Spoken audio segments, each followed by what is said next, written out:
सिंध जा 12 शानदार घुमण जा हंध, तारीख़, तहज़ीब, फितरत ऐं शहरनि जे रूह सां गॾु हिकु मुकमल सफ़र। सिंध खे जेकॾहिं रुगो नक्शे ते ॾिसूं त उहा हिकु सादी धरती लॻंदी, पर जेकॾहिं दिलि सां ॾिसूं था त सिंध हिकु बेहद ख़ूबसूरत धरती आहे। हज़ारे वरहनि ते पखिड़ियल, कॾहिं पथरनि में लिकियल, कॾहिं पाणीअ में वहंदड़ ऐं कॾहिं त वरी माण्हुनि जे अखियुनि में ज़िंदा। अचो सिंध जे उन्हनि हंधनि ॾांहुं हलूं जेके रुगो ॾिसण लाइ न पर महसूस करण लाइ आहिनि। मोहन जो दड़ो, जिते तारीख़ ॻाल्हाए थी। हीउ रुगो खंडर नाहे, ही इंसान जे शऊर जी शुरूआत आहे। सिधी रथाबंदी, नेकाल जो निज़ाम ऐं शहरी सोच।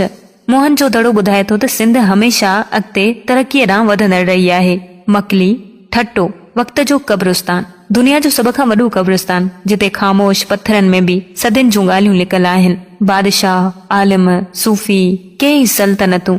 मकली सिंध जी तारीख़ जो महफ़ूज़ ज़मीर आहे। रनीकोट, ताक़त ऐं इसरार जो किलो, एतिरो वॾो जो नज़र थकिजी पवे। रनीकोट सिर्फ़ किलो न पर सवाल आहे, कंहिं लाइ, छो ऐं कॾहिं। ही जाइ तारीख़ सां तजसुस पैदा करे थी।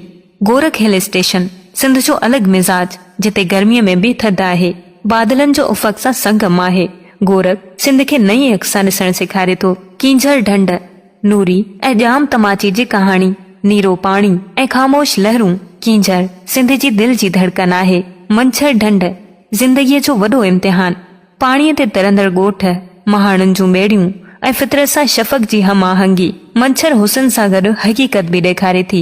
नंगर पारकर ऐं कारूंझर, रेगिस्तान जो वकार। थर, जिते रेग ऐं मिट्टी में ज़िंदा लॻे थी। जबल, मंदर, बरसात ऐं रंग।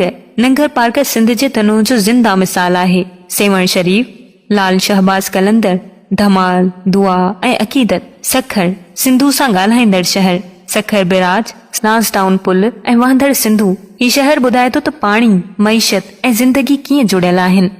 कराची, सिंध जी धड़कंदड़ दिलि।